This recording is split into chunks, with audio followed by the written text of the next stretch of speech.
welcome to IBIA's webinar. My name is Katherine Snedeker. I'm a licensed clinical social worker. I have a private practice where I see uh, many people, not only people with lived experience of brain injury, but caregivers of people with brain injury, and also am the founder and CEO of Pink Concussions. And I'm so excited today to have one of my heroes, Dr. Collins, to spend about half an hour with us and talk about concussion. Welcome to the program.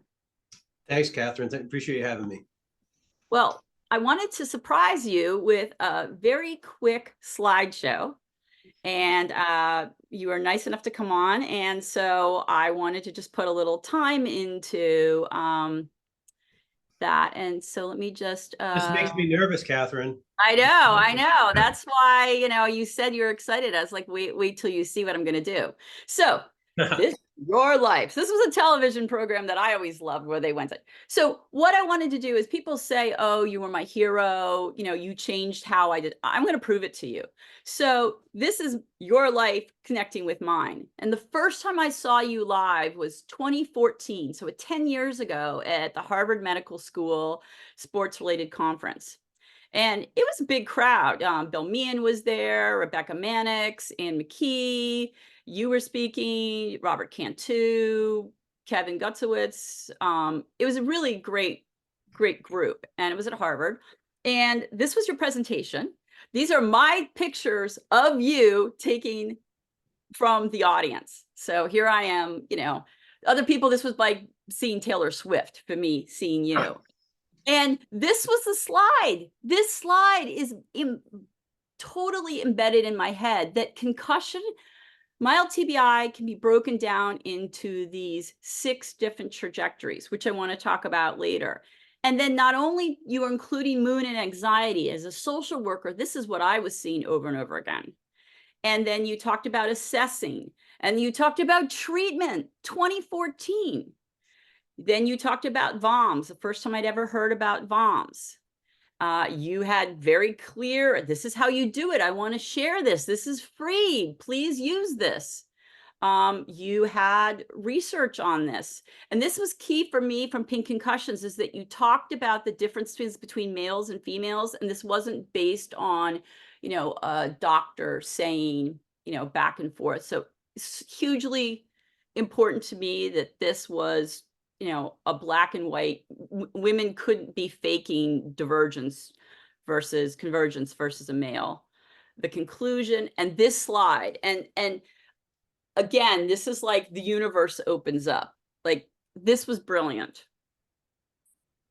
And then next time I ran across you was at West Point, another big crowd with Dallas and Mike McCrae.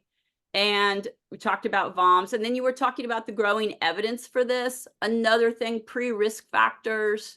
Again, this magical thing, clinical profiles. And I finally got my shot with you. I was so excited. So what I wanted to talk about was, how frustrating is it for you that you're out there giving this all to the world, essentially free in 2014, and we're still talking about how to, we're still, it hasn't like McDonald's rolled out into every community for drive-through. Thanks, Catherine, for that. And yeah, I'll be very direct with you.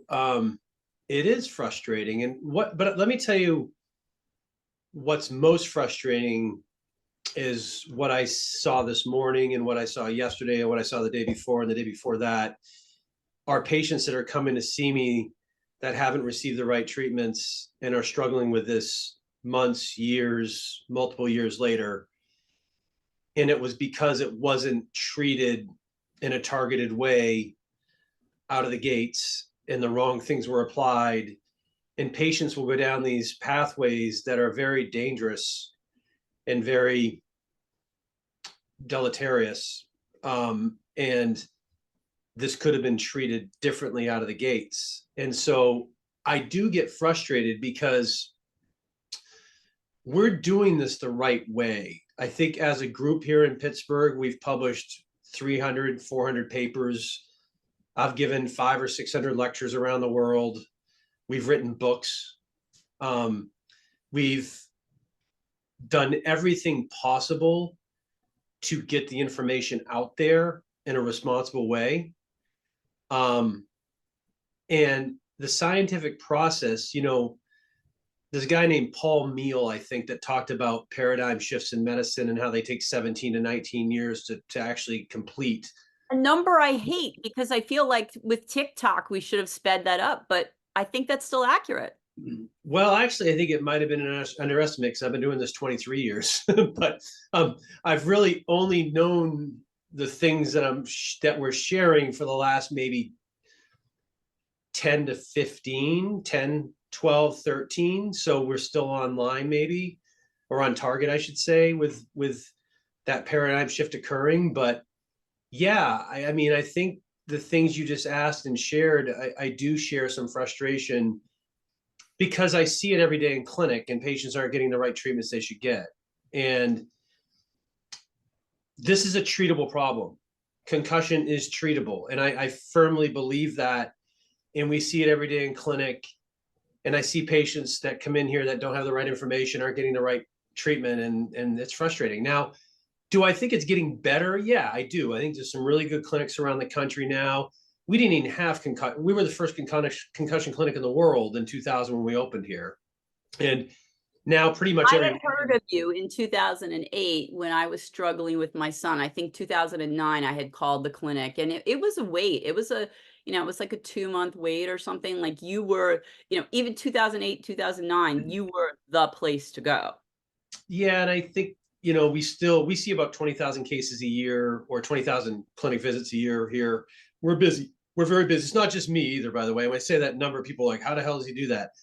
I don't see all 20,000. We have 35 faculty and staff as part of our program. I think we have 7 lead clinicians that see patients. So we're very busy collectively. Which Um, which proves that this is scalable. You can scale this, you can teach this. correct.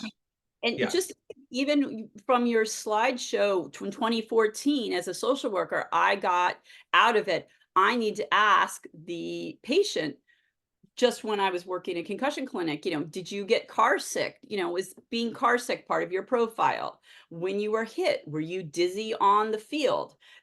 I wasn't trying to talk about blood brain biomarkers. I was asking simple questions. The stuff that you're talking about, a layperson can understand. I agree. And part of the frustration I have also is honestly with the consensus group in the meeting, because I haven't seen the field move forward at the pace I think it should be moving forward. And I think that there is evidence that's not being represented in some aspects of that meeting. And there's a lot of different people involved and a lot of different things. And to let you know, we're actually having a conference here in Pittsburgh in April where we're going to take a critical look at the consensus statements, and we're going to make sure that we're going to be presenting. It's going to be a national conference, and we're going to be looking at how can we speed this along? How can we make this information, get this out there to the clinicians that need it? How do we get it out there to pediatricians and primary care physicians that are extraordinarily well intentioned, but they're just not armed with the right information to treat this? And why isn't the consensus statement moving the field in the direction we need to be moving in? Because I really do feel that there's a lot of impediments there. Yeah, and I've had that frustration too. I didn't go to Amsterdam, but that's the first one I've missed, and I've got pushback is since I'm always pushing the biological difference narrative. And I've been told, over the decades, well, we have to deal with CTE and discuss that first. Oh, now we have to rephrase what we've said about women have to take the back seat. We can't, add, a whole page on women right now when we're trying to fry bigger fish. So I get frustrated too, because if you go back to 2014, you're talking with VOMs, with women, more symptoms, right? That is clearly, issue. And you were talking about the mood and anxiety pieces. It's been a decade and we're still slow to get those In things in out. short, Catherine, we do find that women are more at risk to sustain this injury and have worse outcomes from it. It doesn't mean it's not treatable, because it's fully treatable. And by the way, you know, if we manage this injury properly, we can mitigate problems down the road in the great majority of patients that we see.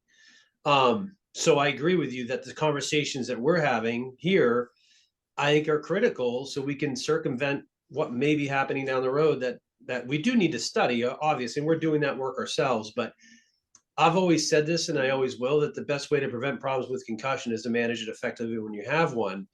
And we got to get the right information in the hands of clinicians and the right tools in the hands of clinicians in a way that's coherent, and clinicians can understand it. For example, the consensus statement, the new SCOTE, it's like there's no data that supports those tools being used in an office. I mean, they put it out there, but there's not much research to support it. There's better ways of evaluating this injury in an office setting in a more targeted way. And I do get frustrated because this, and you said it yourself, and I agree with you, there are very logical ways of evaluating this injury and doing it in a way that's efficient but effective, and getting to the understanding. The whole key here is understanding where the aberrant signal is coming from and then matching the right treatment to the right problem. And we've been teaching that for a long time, and we've been writing about it for a long time. We've been publishing on this for a long time. But you are correct in that it's not getting, it doesn't have full traction in any way, shape, or form. And we're now into year 14 or whatever doing this stuff. Yeah.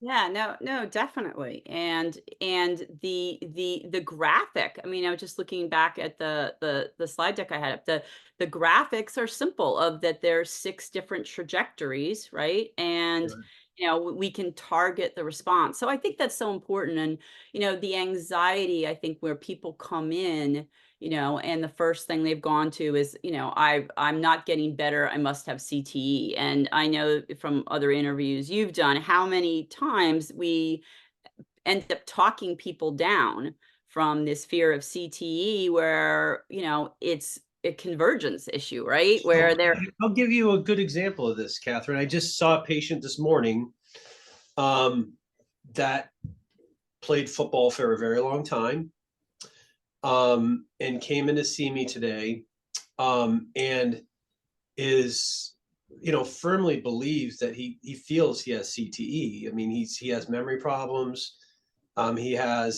He's feels irritable. He feels more emotional. Busy environments bother him. He's fatigued. His wife's worried about him. His family's worried about him. He's more reclusive. He's less social. He's not exercising as much as he used to. Still an impressive specimen, but someone that is comes in here and pretty much says, I have CTE. And I evaluated him this morning, and very easily, in a short period of time, started to see, listening to his case. And we find some deficits with VOR and VMS, and um, there's a lot of sympathetic nervous system arousal. His neurocognitive testing is completely normal, like off the charts. He's like super smart. There's no data at all that would support a degenerative process. And he's got a vestibular problem that's never been treated. And he's becoming, and that the sympathetic nervous system is all linked in with the vestibular system. And so when he engages the vestibular system, it triggers this nervous system response. And that's very Pavlovian. So he'll stop doing the things that make him feel that way. But the way we treat a vestibular problem is by training it. And today we're giving him the right workout to treat this. We're giving him the right therapies to treat this. We're giving him the right behavioral information to treat this. And I just walked out of his room before coming to do this Zoom with you. And he is a new guy. He is so excited and he's so hopeful. And he was very emotional because no one has ever explained this to him.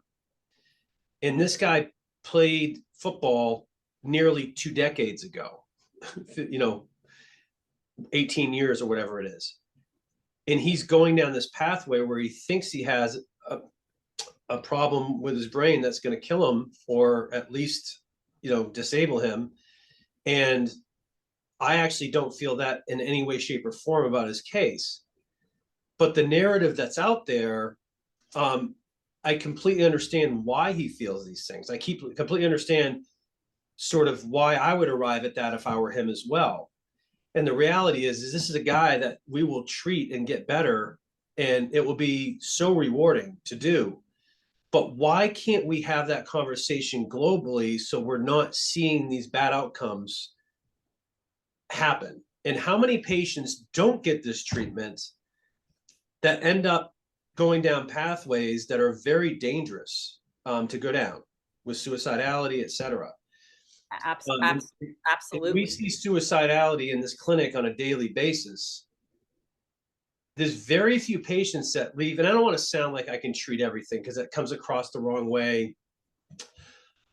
I can tell you that I feel I can treat every patient I see, and I'm confident that I can treat every patient I see, and that I will do everything possible to treat every patient that I see. And yeah, we have really good outcomes. And this patient who thinks he has CTE, and by the way, was told by a neurologist, I'm afraid you have CTE.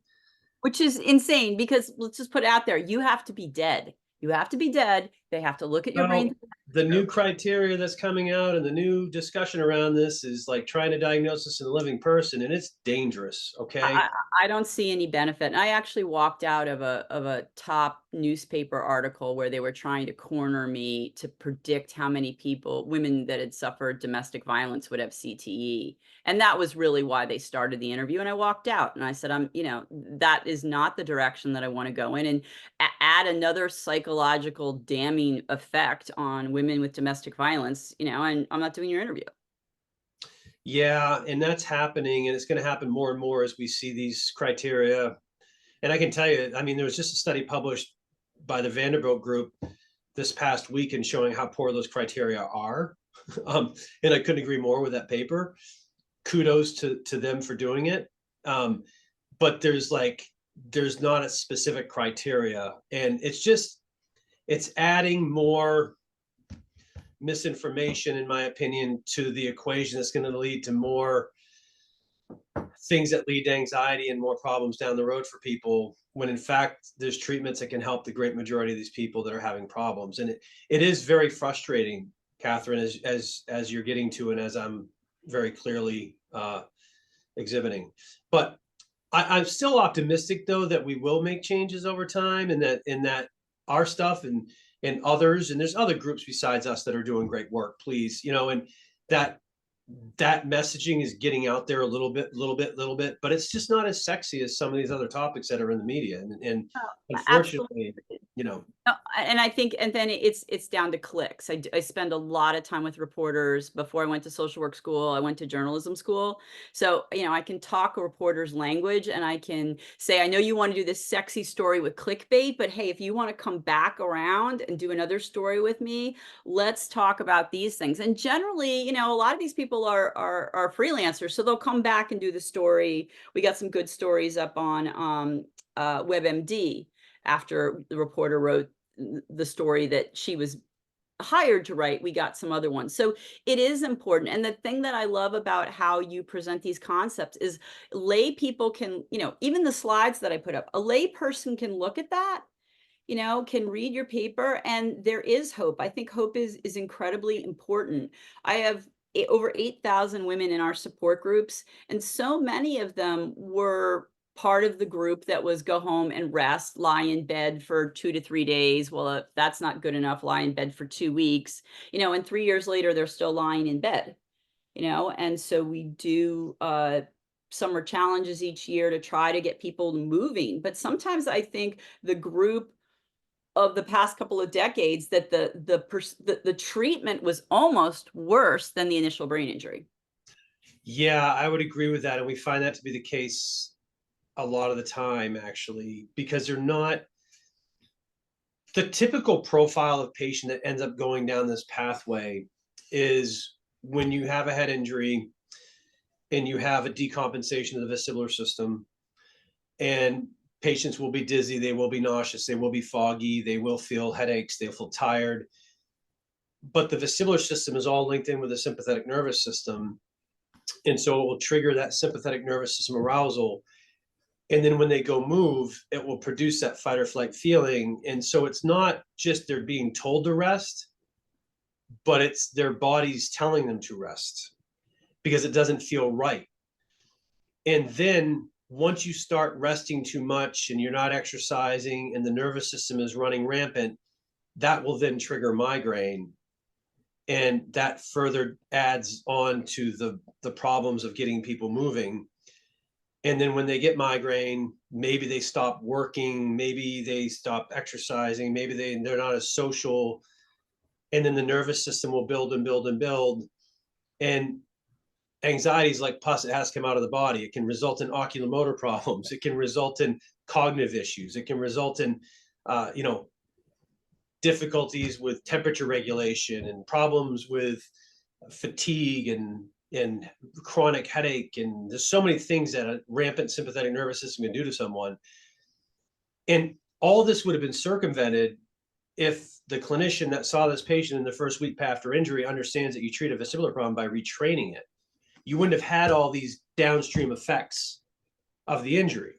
Now, the problem is that there's different types of concussions, so you have to nuance your treatment based upon what type of concussion you have. And so there's different approaches to managing this injury acutely and subacutely based upon those profiles. But we got to get clinicians to start to understand the complexity of this and understand how to look at these different profiles and how to get these patients in the right lane right away. Because if you do that, you can circumvent these problems. And by the way, Katherine, to circle back to what you do, and thank you for all that you do, having a history of car sickness is 6 times more likely to have worse outcome because, and guess what? Girls are 6 times more likely than boys to have car sickness. Girls are 6 times more likely than boys to have migraine. Girls are more likely to have anxiety than males. That's why we see the worst outcomes, and less force will cause concussion in patients who have these risk factors.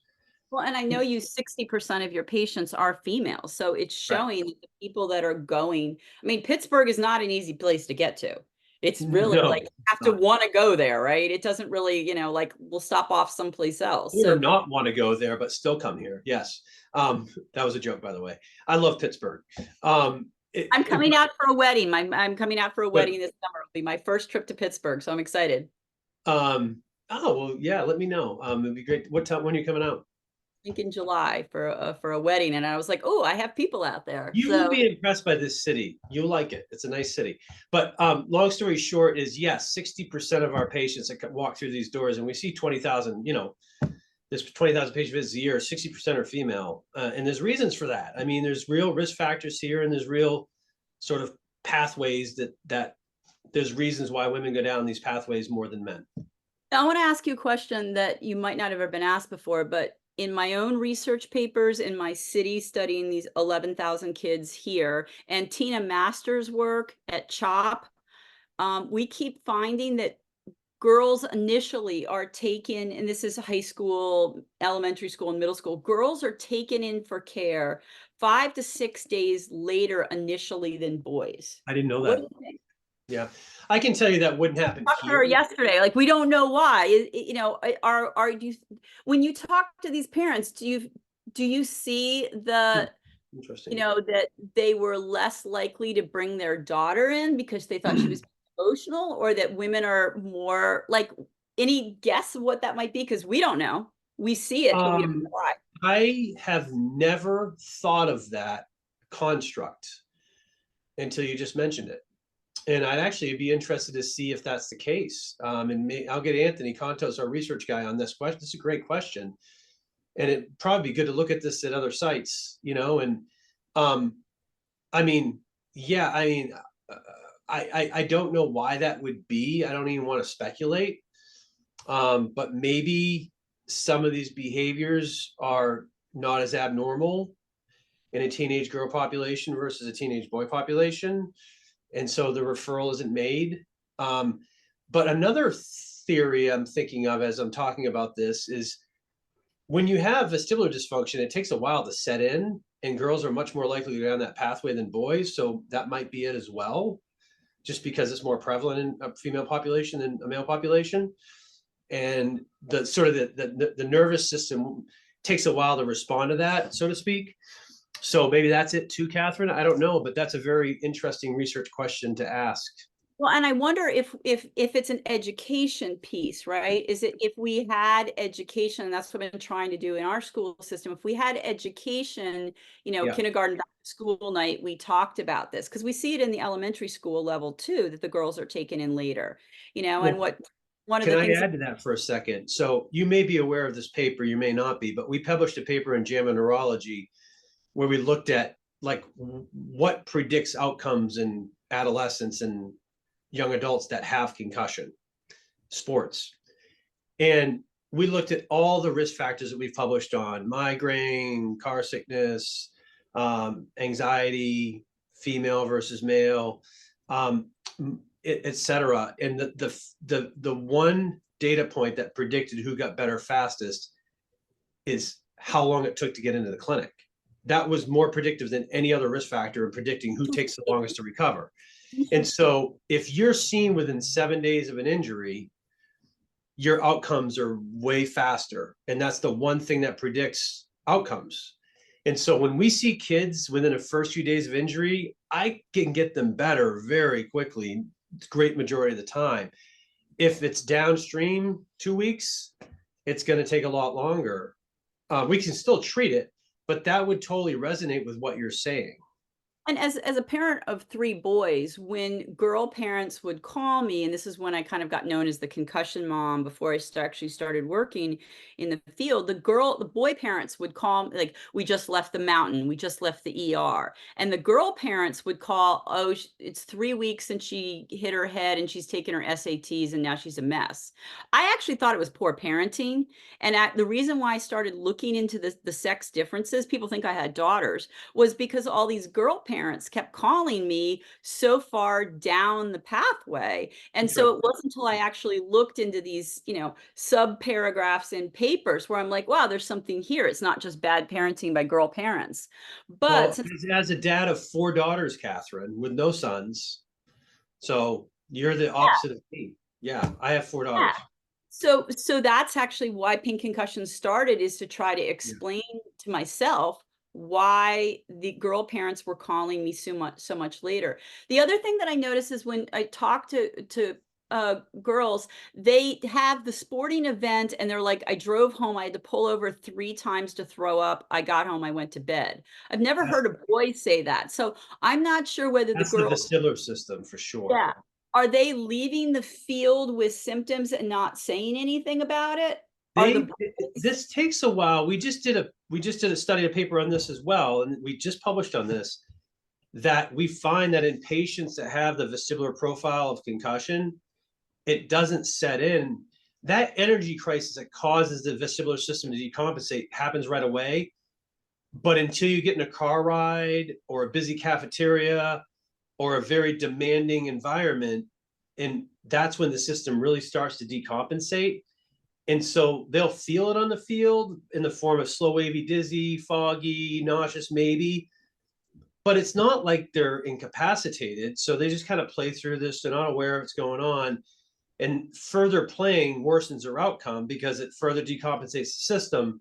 But then in the car ride home is when they'll say to themselves, "Oh my God, I feel horrible." And that's happens a lot more in the female population than the male population because girls have those risk factors that predict that to happen more than boys do.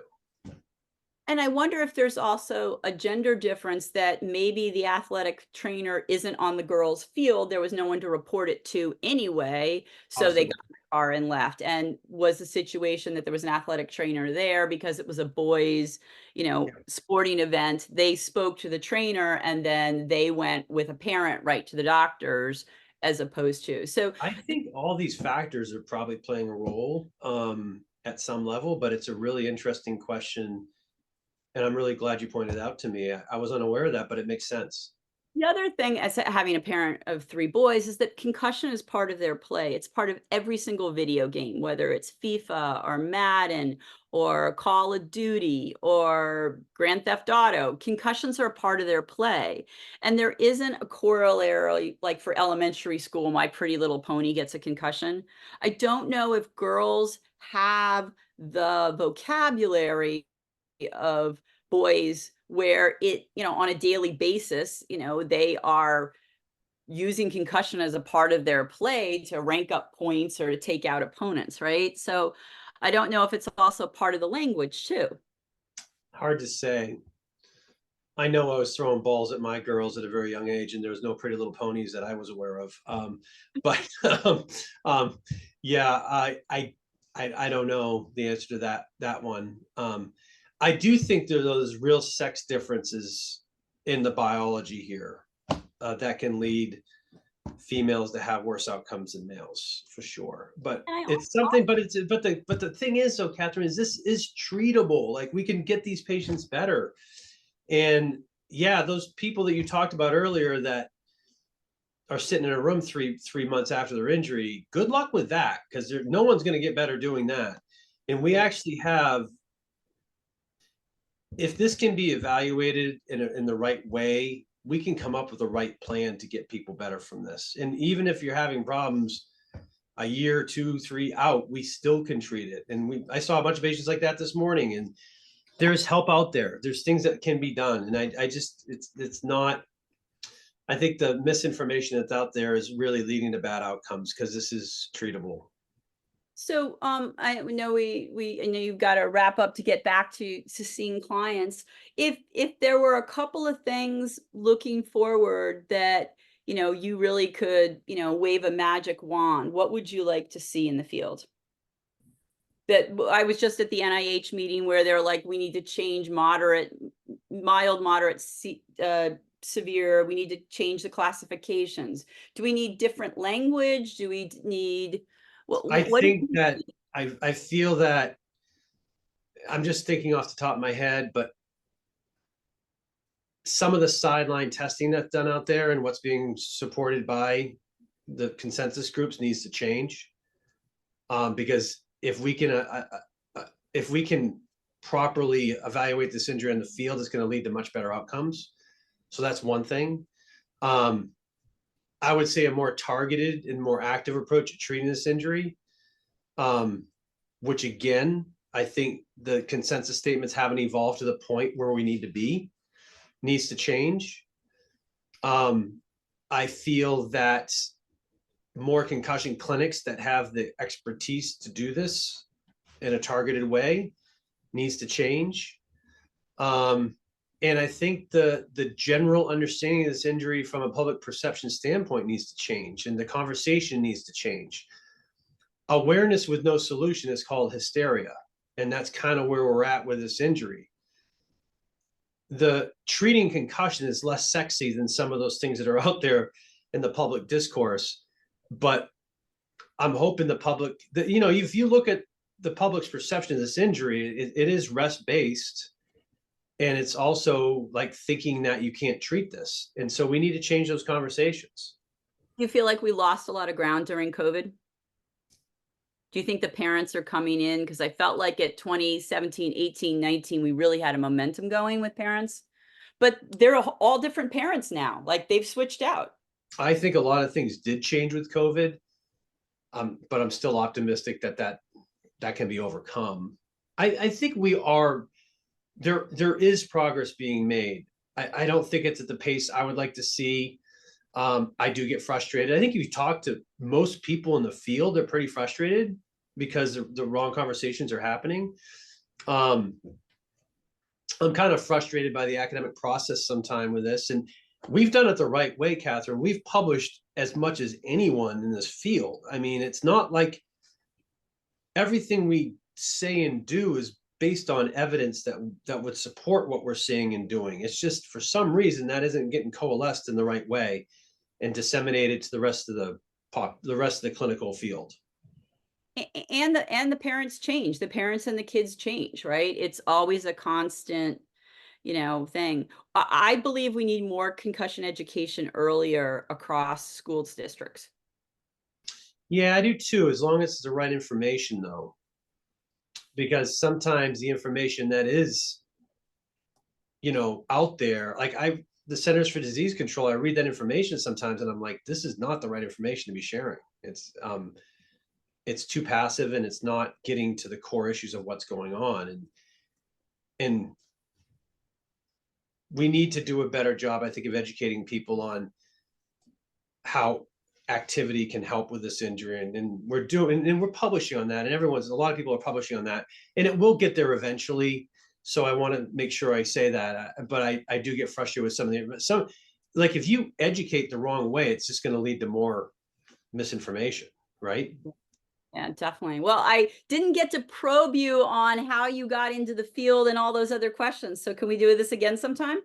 I'd love to, Catherine. I've really enjoyed it. And thank you for having me. And yeah, I'd be happy to. I love this format too. It's better. I think this is a really nice format. I mean, I could have done a lecture. I would have been happy to, but I think this has been very productive and I appreciate you taking the time to do it as well. But I'd be happy to do it in the The future. papers are out there on, when you can call out, top 3 papers you'd love people to read. Yeah, if there's one paper, there's one thing that's made a big difference for us here is the VOMS. I mean, if people don't know what that is, you need to look that up. That was published way back in 2014, and there's been hundreds of papers from us and others looking at how that tool can be very effective. And and and there's so much research to support that. But it's a really good tool to understand concussion and kind of what profiles patients are having. The paper we published all the way back to 2016-17 on concussion is treatable. That consensus meeting we had here in Pittsburgh, there's a really good paper on that out there that I would read. And I would also go to, I'd come to our conference in April if you can, because the newest and latest and greatest information is going to be shared there. And that's a great opportunity to learn kind of the advances that are being made. Yeah, and I want to thank you for presenting always in the presentations and the webinars. You always present things, in a way a layperson can understand. And I think that's really important. And sometimes people go real deep and, it's a lost opportunity. So I appreciate your time and look forward to seeing you again. And next time we will get into some of the other background. But I really thought it was important to put out there how long you've been talking about this stuff. Well, that means a lot. And thank you. And thanks for all that you do. And I'd be happy to get back on and talk. I have a lot of stories about that, actually. I'd be excited to share. So Okay. Take thank care. you. All right, Thank you, Catherine. everyone. Take Bye-bye. care. Bye-bye.